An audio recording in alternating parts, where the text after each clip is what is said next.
자, 오늘 우리 본문 내용들은 우리가 이 내용도 좀 많이 듣고 있는 그런 내용들이죠. 네, 부자 청년에 관한 얘기입니다. 어떤 청년이 있었는데 그 청년은 요즘 말로 하면 아주 스펙이 좋은 사람입니다. 청년이죠. 돈도 많습니다. 또 이 사람은 누가 보면 이 사람이 관리다 그렇게 나옵니다. 관리라는 얘기는 지금 우리로 말하면 어떤 그 좋은 공직에 있는 그런 사람이죠.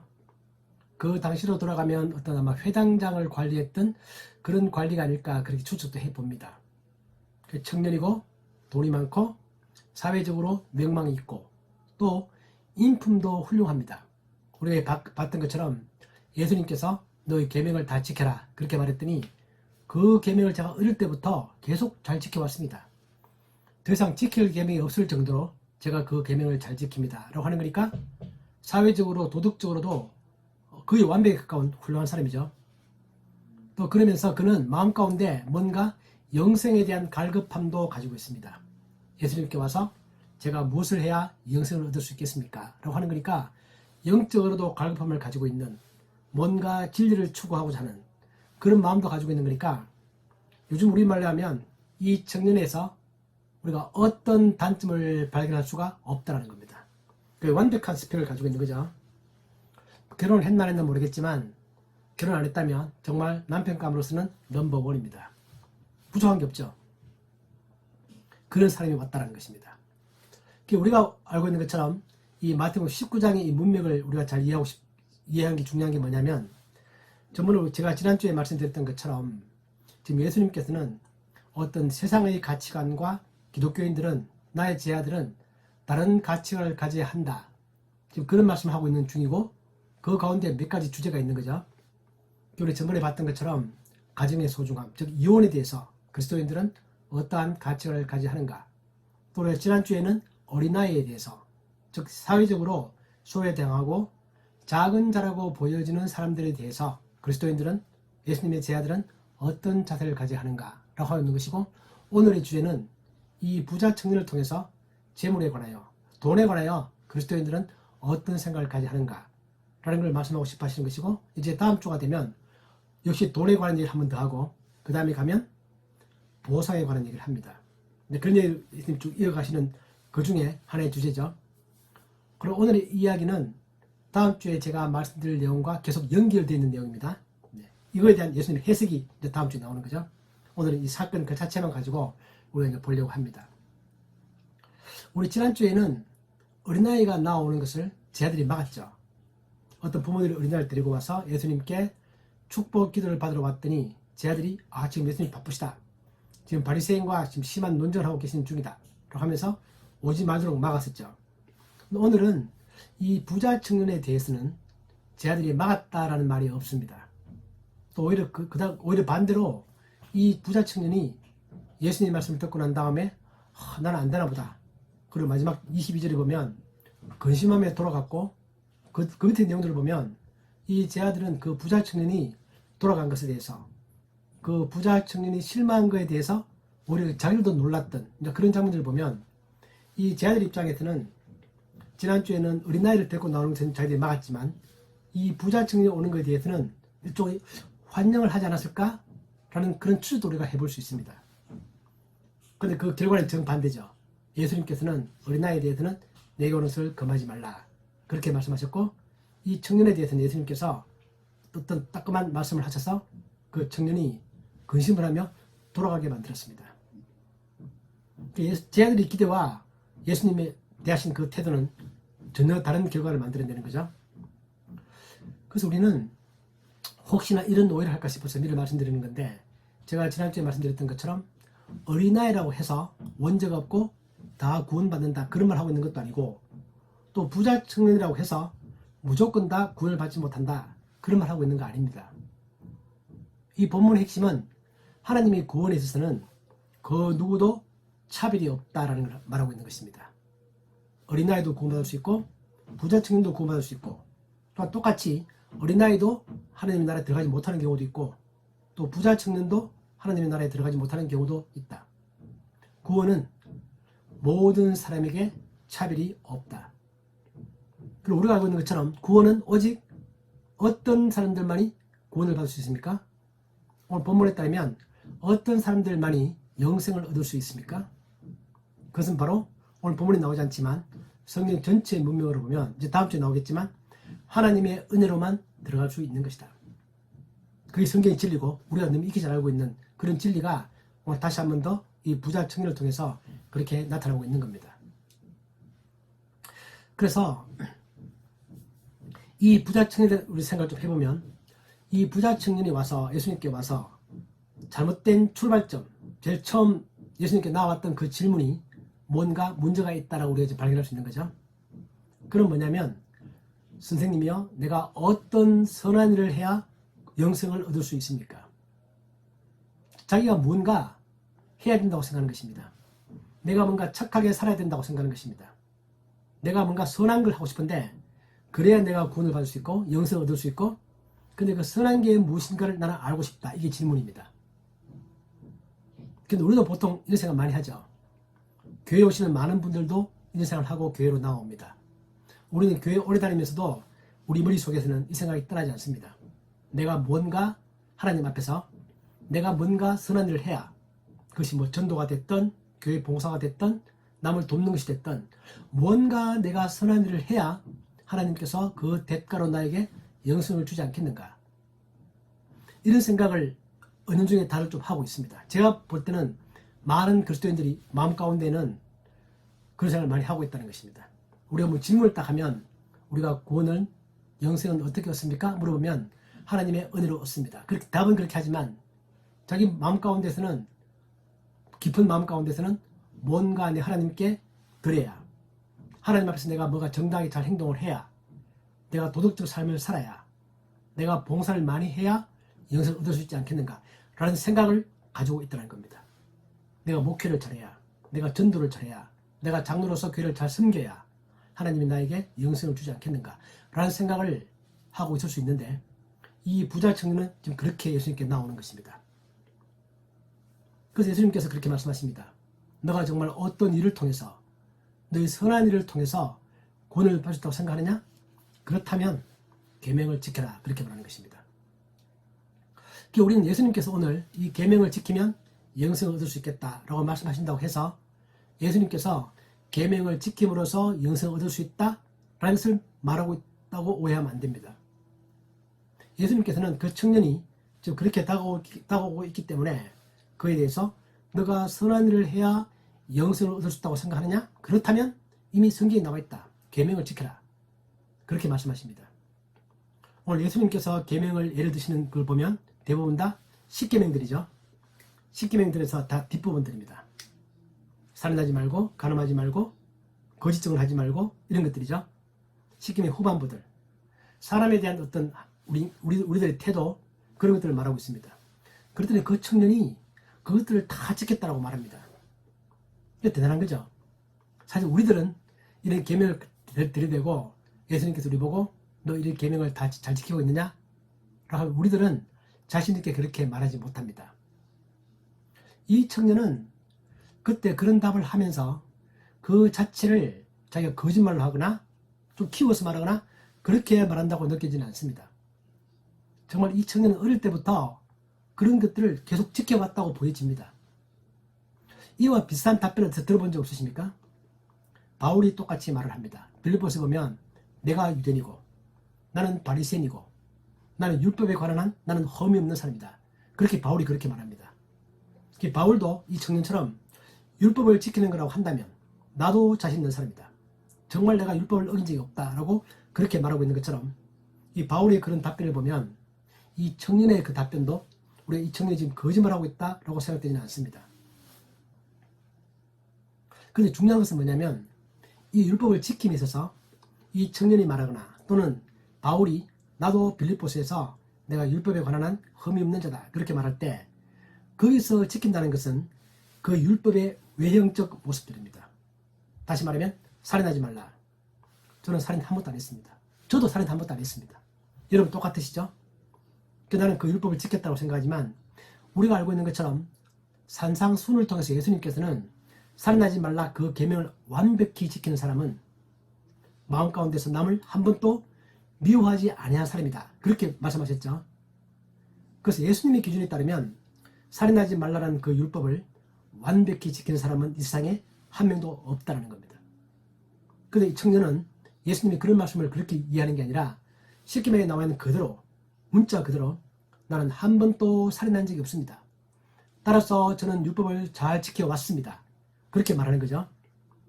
그런데 예수님의 기준을 이 청년이 알았더라면 우리가 저 율법을 다 지킬 수가 없는 것이구나 라는 걸 깨달아야 마땅한 거죠. 그런데 이 청년의 마음 가운데서는 그 율법을 그렇게 해석하는 것입니다. 그러면서 자기는 십계명은 정말 잘 지켰다. 근데 십계명을 지키는 것 말고 내가 또 무엇을 더 해야 하나님으로부터 내가 영생을 받을 수 있을까? 그 태도는 좋지만 그런 자기 자신이 율법을 잘 지켰다는 사실에 대해서 그것이 아니라 실제로 자기는 그 율법을 제대로 지키지 못했다는 사실을 인지하지 못하고 있는 것입니다. 그래서 예수님께서 너가 영생을 얻고 싶으냐? 그렇다면 율법을 지켜라 이렇게 말할 때는 만약에 너가 그 율법을 내가 산상수에서 말했던 것처럼 그런 의미에서 완벽하게 지킨다면 정말 영생을 얻을 수 있을 것이다. 그러나 너는 내가 산상수를 통해서 말했던 그 살인하지 말라, 간음하지 말라 이 모든 것들을 마음 깊은 곳에서 다 지킬 수 없기 때문에 너는 계명을 지킴으로 해서 영생을 얻을 수 없는 것이다. 그러니까 너의 첫 번째 접근 방식은 잘못됐다. 지금 그 말을 하고 있는 거죠. 그러면서 예수님께서는 그 가르침을 제가 지금 말하고 있는 것처럼 그렇게 직설적으로 말하지 않습니다. 참 예수님의 가르침은 참 지혜로우세요. 그러면서 그 청년이 십계명을 다 지켰습니다. 그렇게 말하니까 마지막에 한 번 더 말씀하시는 게 뭐냐면 너가 지금 돈이 많을 텐데 그 모든 소유를 다 팔아라 그렇게 말합니다. 그 청년의 약점을 딱 찌르시는 거죠. 우리 이걸 보고 있으면 이 성경 구절을 보고 있으면 만약에 예수님께서 우리한테 저를 포함해서 여러분들에게 현재 가지고 있는 재물 그렇게 뭐 많지는 않겠지만 비록 작긴 하겠지만 그걸 다 팔아서 남을 주고 너는 나를 따라라 이렇게 말하면 여러분들 중에서 알겠습니다. 제가 그 재물을 다 팔겠습니다. 그리고 예수님을 따라가겠습니다. 그렇게 말할 수 있으세요? 우리도 똑같이 이 청년처럼 그렇게 못할 것입니다. 여러분 지금 만약에 예수님께서 여러분들에게 전사님, 장전사님한테 지금 가지고 있는 아파트 전세금 등등등 월급 받은 거 다 남에게 다 주고 너는 나를 따라라. 그렇게 하면 전사님께서 따르겠다 그렇게 말할 수 있으세요? 이 부장청년처럼 따를 수 있다고 동그라미 치시네? 저는 못합니다. 저는 그렇게 못합니다. 이 부장청년처럼 저도 근심하면 돌아갈 것 같아요. 그 말 그대로 받아들인다면. 그게 우리 솔직한 심정이죠. 그래서 나중에 이제 다음 주에 보면 예수님이 제 아들이 놀라는 것입니다. 그렇다면 자기들도 그렇게 못할 것 같은데 그렇다면 누가 영생을 얻을 수 있습니까? 이런 질문이 나오는 게 너무나 당연하죠. 그렇게 못할 것 같다 우리도. 솔직한 심정을 말한다면 이제 그렇게 말하고 있는 것입니다. 그런데 재밌는 것은 뭐냐면 예수님께서 내 소유를 다 팔아서 남을 나눠주고 나를 따르라 이런 말씀 그 자체를 이 청년에게는 그렇게 말씀하셨는데 예수님이 이 말씀을 다른 사람들에게는 하지 않았다는 것입니다. 예를 들면 삭개오가 있죠. 삭개오. 우리가 들어본 삭개오. 삭개오가 남의 돈을 많이 착복했습니다.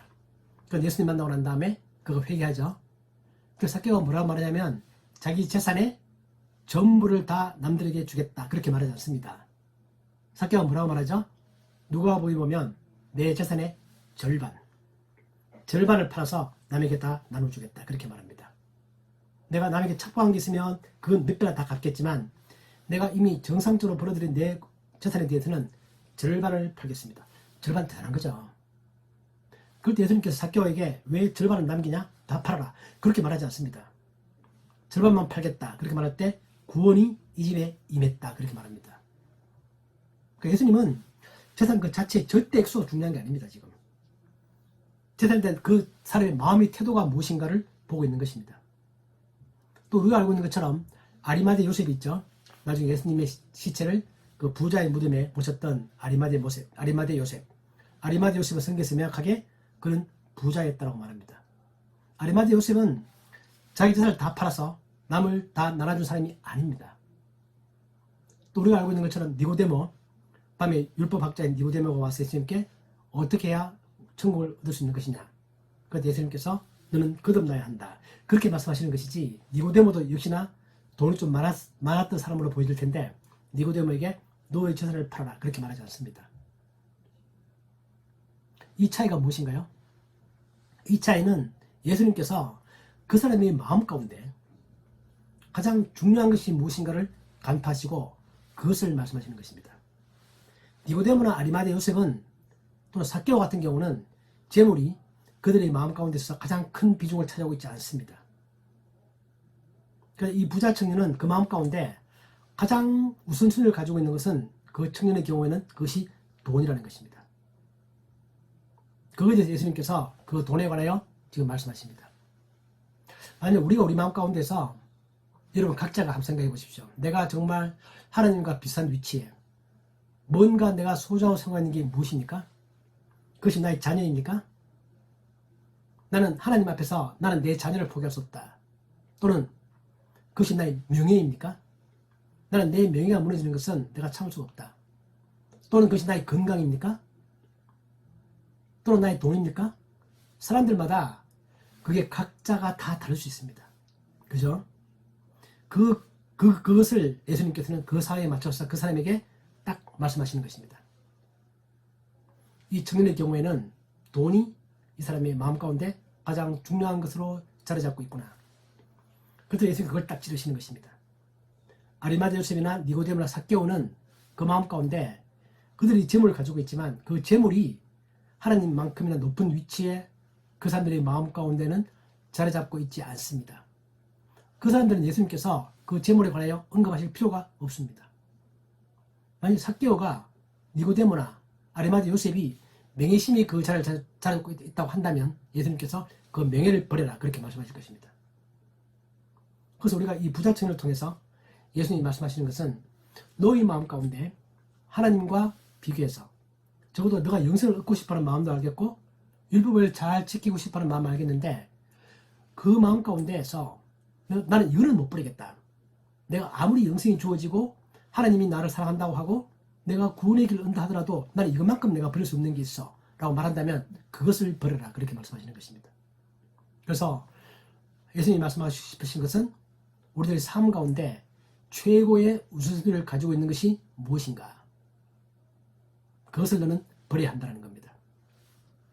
예수님 12제자의 경우에 보면 마태복음에 보면 예수님께서 베드로를 부르고 요한을 부를 때 야고보를 부를 때 그들은 그물과 배와 아버지를 버려두고 예수님을 따라갑니다. 그죠? 그 제가 말했던 것처럼 그들은 아버지에 대한 효도를 무시하는 게 아니고 아버지도 잘 모시고 어머니도 잘 모시고 모든 생계를 잘 하지만 그러나 그 모든 것들 위에 예수님이 자기의 최고의 우선순위에 자리를 잡고 있는 것입니다. 그것이 버려두고 예수님을 따른다는 뜻입니다. 오늘 예수님께서는 부자 청년에게 재물을 팔아서 다 나누어주고 너는 나를 따르라 똑같이 말씀하십니다. 제자들이 말했던 것과 똑같은 말씀을. 만약에 그 청년이 알겠습니다. 제가 재물에 대한 모든 마음과 믿음을 버리고 예수님을 따르겠습니다 라고 했다면 그는 훌륭한 제자가 되었을 것입니다. 오늘 예수님 보면 마가복음에 보면 예수님 이 청년을 사랑했다라고 그런 표현이 나옵니다. 이 청년을 보니까 너무나 참 훌륭한 사람이고 인품도 훌륭하고 영생을 얻고자 하는 그 마음도 가득하고 그런 걸 보면서 예수님 이 청년에 대한 사랑스러운 마음을 가지고 있다고 그렇게 마가복음에 기록하고 있습니다. 그래서 이 청년이 근심하고 돌아갔는데 우리는 그 다음에 이 청년이 어떻게 되었을까 궁금하죠. 그건 우리가 알 수가 없습니다. 성경에 말하고 있지 않기 때문에 떠나서 영원히 떠나버렸는지 아니면 성경에 기록되어 있지 않지만 나중에 다시 돌아왔는지는 아무도 모르죠. 그에 대한 판단은 우리가 미루고 아무튼 오늘 예수님께서 하고 싶은 이야기 핵심은 그 청년 마음 가운데 있는 그 재물에 관한 욕심 절대로 버리지 못하는 그 무엇을 버려라. 영생이라는 것은 하나님의 선물이고 그것은 너가 어떤 훌륭한 일을 행함으로 해서 얻을 수 있는 게 아니다. 너가 어떤 훌륭한 일을 행해서 영생을 얻을 수 있다면 이 세상에는 영생을 얻을 수 있는 사람이 단 한 명도 없다. 너는 내 마음 가운데 있는 그 모든 것들을 버리고 하나님을 최고의 우선순위 놓고 하나님을 따라오는 그런 마음의 자세가 필요하고 하나님이 주신 영생을 받아들이는 것이 진짜 영생을 얻을 수 있는 유일한 방법이다. 이제 그런 말씀을 아주 간접적으로 이 대화를 통해서 이제 그렇게 말씀하십니다. 오늘 이 말씀을 보면서 우리 마음 가운데 이렇게 정리를 하고 싶습니다. 자, 우리는 혹시나 이걸 보면서 우리 다음 주 이야기가 계속 이어지겠지만 이원론적인 생각을 가지면 안 됩니다. 내가 하나님을 따르자고 한다면 내가 정말 명예도 버려야 되고 돈도 버려야 되고 자존심 버려야 되고 다 버려야 되지만 그 자체가 다 의미가 없다고 예수님 지금 그렇게 말씀하시는 게 아니십니다. 그죠? 그렇기 때문에 우리가 명예도 필요하고 돈도 필요하고 다 필요하죠. 그러나 이것은 어디까지나 하나님을 섬기는 것에 하나님을 섬기는 일이 하나님 자신이 우리의 최우선순위가 돼야 되고 그 우선순위 하에서 나는 돈도 벌고 돈도 쓰고 재물도 모으고 교회 봉사도 하고 명예도 쌓고 이 모든 것들이 이루어지는 것이다. 이것이 내가 하나님을 섬기는 일과 비슷해지거나 역전되거나 하면 안 된다는 뜻입니다. 이게 우리가 제가 주로 강하게 말씀드리고 있는 이원론에 대한 생각을 우리는 버려야 한다. 혹시나 이 본문을 우리가 오해해서 재물은 다 쓸데없는 것이구나 그렇게 생각하는 순간에 여러분들은 함정에 빠집니다. 오히려 그렇기 때문에 내가 열심히 돈 벌고 관리하는 게 중요하죠. 그러나 그것은 어디까지나 하나님을 사랑하는 나의 우선순위를 바꿀 수 없는 것이다. 이거 명확해야 된다는 뜻입니다. 자녀도 마찬가지죠. 자식이 소중하죠. 그러나 그 자식조차도 내가 하나님을 섬기는 그 모습 속에서 그것이 이루어져야 온전한 자녀 교육이 되고 가정도 이루어지고 하는 것이다 라는 겁니다. 그런 걸 통해서 우리는 내가 이 청년이라면 정말 어떤 마음을 가지는가. 이 청년 정말 참 훌륭합니다. 제가 봐도 제 아들이 이런 청년이라면 정말 참 자랑스러운 청년일 것 같아요. 훌륭하고 인격적으로 훌륭하고 돈도 많고 사회적 명망도 있고 도덕심도 있고 뭔가 영적인 갈구함도 있고 다 좋습니다. 딱 하나 부족한 게 뭐냐면 우리가 어떻게 하면 영생을 얻은가, 우리의 구원이 어디서 오는가, 그거에 대한 딱 마지막 하나, 그것이 부족한 게 이 청년의 유일한 약점이고 또 그것은 아주 소중한 것이다. 우리 역시 내가 예수님을 잘 믿으면서도 내가 매주 하나님을 잘 섬기면서도 바로 이 부분에서 우리가 뭔가 충분히 이해하지 못한다면 우리의 신앙생활은 즐겁고 기쁜 게 아니라 힘든 것이 될 수 있다는 것입니다. 내가 교회 봉사를 잘 못하면 하나님이 나를 미워하실까? 내가 뭔가 도덕적 삶을 잘 살지 못하면 하나님 나를 버리실까? 그런 차원이 아니라 영생은 하나님이 선물로 주시는 것이고 나는 그 영생을 받은 것에 대한 감사한 마음을 가지고 최대한 도덕적으로 살고 봉사도 열심히 하고 그런 것이지 어떤 보상을 바라고 내가 하는 게 아니다라는 거. 이게 아주 중요한 것이고 이제 이것은 다다음 주에 이제 보상에 관한 말씀을 예수님 하실 때 다시 한 번 더 계속 이어지는 얘기들입니다. 우리가 결혼에 관한 관점, 이혼에 관한 관점, 어린아이를 대하는 태도, 부자 청년의 태도, 또 그 다음 주에 보는 돈에 관한 이야기, 또 그 다음 주에 나올 보상 이야기들은 각각 다른 것 같지만 다 연결되어 있는 그런 것들입니다. 우리는 이 말씀을 보면서 우리들의 마음 가운데 제가 지난주에도 말씀드렸지만 우리는 설교를 들으면서 이 말씀 가운데 내가 작은 것 하나라도 정말 실천하는 것이 중요하죠. 그래서 우리가 이번 주에도 한번 실천하는 우리가 뭔가 되어보고 싶고 우리가 제가 방금 말씀드린 이 내용들은 여러분들이 너무나 잘 아는 내용들이지만 다시 한 번 더 내 마음 가운데서 반성을 해보고 이번 한 주간 조금 더 그런 마음을 갖도록 노력해보고 자신을 바꿔가는 그런 복된 시간들이 우리 모두에게 이루어졌으면 하는 그런 바람입니다. 이러한 복이 우리 예수마을 여러분들에게 차고 넘치기를 주님 이름으로 축복합니다. 아멘. 하나님 아버지, 오늘 우리가 이 부자 청년의 이야기를 보면서 정말 영생은 하나님께서 우리들에게 은혜를 주시는 것이며 우리가 무언가 선한 일을 해서 그것을 얻는 것이 아님을 다시 한 번 더 생각해 봅니다. 하나님, 내가 주님을 잘 섬기고 교회 열심히 출석하고 헌금하고 봉사하고 이 모든 것들이 혹시나 우리들의 마음 가운데 영생을 얻기 위한 하나의 노력으로 생각하는 그런 마음들이 없는지 다시 한 번 더 반성해 볼 수 있게 하시고 정말 우리의 기쁜 마음을 가지고 하나님이 주시는 구원을 정말 기뻐하는 마음을 가지고 주님을 사랑하는 마음을 가지고 이 모든 것들을 수행해 나갈 수 있는 저희들이 되게 하여 주옵소서. 예수님의 이름으로 기도하옵나이다. 아멘. 아멘.